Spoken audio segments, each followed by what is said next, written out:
everyone, it's Meredy here, and I'm going to show you what I have left from my Powerhouse Limitless and Essentials kits, and I'm going to do a layout share of the layouts that I created and for this kit. And all of the layouts that I'm going to share you have process videos on YouTube. I'm going to link the playlist for this in the description of this video so you can easily find it and watch any of the process videos that you'd like.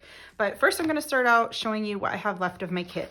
And if you remember, when I did my unboxing of this kit, I pulled out the pictures that I thought I was going to scrapbook this month using this kit, and this was one of the pictures. It was an 8x10 collage of lightning storm. And I thought it was really great with this kit, but I ended up not scrapbooking it yet just because I kind of got tired of working with this kit. I made 7 layouts and I'm kind of done. So I'm gonna put this back and not scrapbook it using this kit. These are the pieces that I'm left with. So I'm left with some of my trim because I think I only used a little bit of trim on one layout. I have my 2 stencils, which I am going to put back into my stencil collection. I keep all my stencils together. I don't store them with the kits. So I have a little notebook where I just slide these in the page protectors. So I'm going to put them in there. Okay. The rest of this I'm going to keep together like a kit. I'm going to explain that in a minute. I have a few alphabet letters left, not very many. I don't even know if I have any vowels. No, I have no vowels left. I have 3 zeros down here and a few 1s that I could use as I's, but I have no vowels and I have 3 Y's. So I can't spell too much with what is left, but yeah, got that. I'm really bad at throwing things away, guys. So there's a lot of numbers still on this. I think I can still use it. And then for embellishments, I've got quite a few things left that I can use. I've got a couple cogs, I've got some cut aparts, I've still got 2 acrylics. I had cut this, I'm just saving it in case I need it. I've got some tags. I've got some things that I already fussy cut for other layouts that I didn't use. I used these in my last layout. They were not in the kit, but I'm gonna store them with this kit because I have tons of them and I can store them. I've got this packaging tag, just a few other things. I've got a lot of these little things that fold up to envelopes. And then I have like a ton of the pieces left with the fuss that you can fussy cut these elements out. So I just have a lot of that because there was a couple of sheets. I think there were 6 sheets in this 6x8 album that had pattern on one side and then the fussy cut elements on the other. Plus there was 1 sheet that came in the kit that was all fussy cut elements. So those are the like embellishment scraps that I have left. Okay, and then I've got a few papers from the 6x8 pack of paper left. 1, 2, 3, 4, 5, 6, 7 sheets of that left. So I used quite a bit of that. I think there was 24 sheets in there to begin with. I've got a bunch of scraps. These are just all different sizes of scraps that I've got. And then I have a few pieces of the papers that I didn't use. And I love these papers and I still think that they go great together. And I didn't use, this was packaging from the Minte Chippies. And I didn't even use at all any of this. And this was like one of my favorite papers from the kit. So I definitely have a lot that I can still come back and work with. I just am tired of working with it. And then I have tons of chippies left. And as you can tell, the chippies are mostly camping and outdoors theme. So I'm thinking the next time that I do want to pull out this kit that I'm in the mood to work with it, I'm going to be using some of these plaids and some of this wood grain and some of these, altering these and make some outdoorsy camping layouts. Like I really think that that's the direction that I'm going to use this kit and not so much the electrical power tools part of it. So when I have this left, there's different ways that I store these to go back to them. I should start off by saying I have basically my entire stash of scrapbook supplies is stored as kits. Like I have very few just loose papers in a bin in my scrapbook room. Everything is put together as a kit, whether it's that I bought the kit already put together from a kit company, or maybe it's just a paper collection that has stickers, an ephemera, and an alphabet in it that matches, or maybe it's things that I bought from multiple lines that I thought matched together and I put them together like my own little kit. Everything is stored as kits in my scrapbook room, and most of them are stored in these Ziploc bags. Someone asked about this on the last video. So on my last layout share video, how I store this away now. So that's why I'm showing it in this video. So typically I will keep my kits just in the plastic bags, the big ones that your kits come in. You can buy these even on Amazon. If you need more, you can buy them on Amazon. I think they're 13 inches by 15 inches approximately. They're just bigger than 12 by 12. I think you can also buy like 2-gallon Ziploc bags are also big enough to hold a 12 by 12 paper. So I would just slide all of this in this bag and store it like that.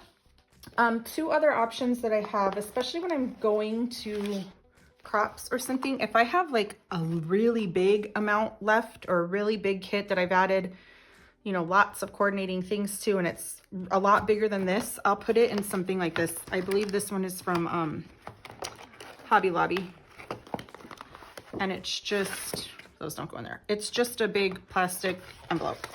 So I will slide everything in there. It's about a ½ inch thick maybe. So it fits quite a bit of things. I'm just putting these little sheets in there to keep them in there. Yeah, it's about a ½ inch thick. And so it's pretty sturdy. So if I have a huge amount of stuff, I'll put it in there. And then sometimes I have little envelopes like this. I cannot tell you where this is from because it has no name or anything. It did not come with the little Velcro clasps. I added those, just sticky Velcro to them. It just has little tabs that you're supposed to tuck in.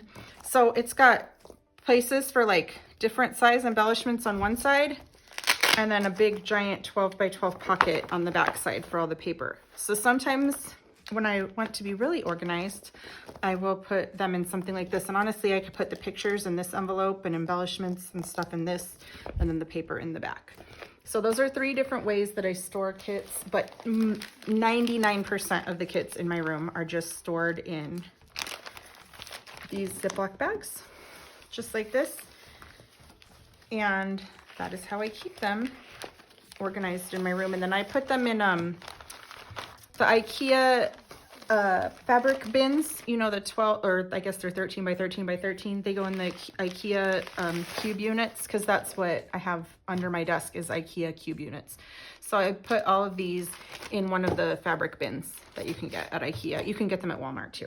So that is how I store them. And then the layout share. So these are the layouts that I made with this kit. And I'm going to start with the first layout that I made right here. It was a room remodel layout about installing the ceiling fan and remodeling my son's room. And then the second layout I made was a rare glimpse inside Space Mountain. And I used the sketch of the month to make this one. And the sketch of the month, just to remind you, was this sketch right here. You can find this on our Facebook group or on our Instagram, all of our social media pages. Okay, so that was that layout. And then the third layout I made was a double page layout, and it was camping themed. It's called Mini MacGyver because my son was just playing with all the things at camping. Sticks, tools, compasses, he has headlights, binoculars, all kinds of things. So I made that layout. And then the fourth layout that I made was of Guardians of the Galaxy ride, because I thought all of the cables and electrical cords and power grids really reminded me of the Guardians of the Galaxy ride. So there's that one. And I have tons of Disney everything. So when I can make Disney, I do, as you can see right here. The fifth layout I made was about the line for one of the Star Wars rides. I haven't done my journaling yet, so I don't know if it was Rise of the Resistance or Smuggler's Run, but it was one while we were waiting in line for one of those rides. And the title is Mighty Cool Details, because Disney has all the cool details while you're waiting in line, like you really felt like you were on a Star Wars ship. So that was the fifth layout that I made.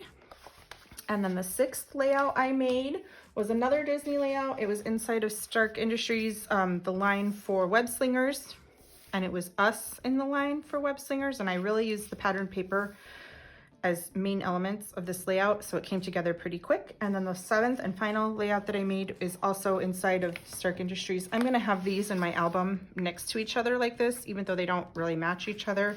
They're both from the same ride line. And this was just pictures inside the workshop that you pass by when you're waiting in line to go on the ride. So those are the 7 layouts that I made, and thank you guys so much for watching.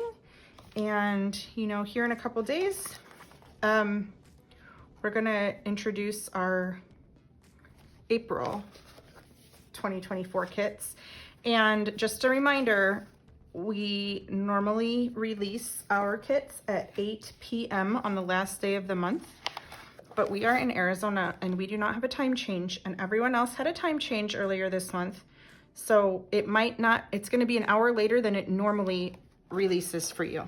So if you get confused and you don't know what time it is in Arizona, it's Mountain Standard Time, not Mountain Daylight Time, and you can Google Phoenix, Arizona current time, and that's the time that we're going by. It will be 8 o'clock in Phoenix, Arizona time.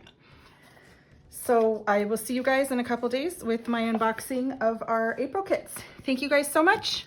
Bye.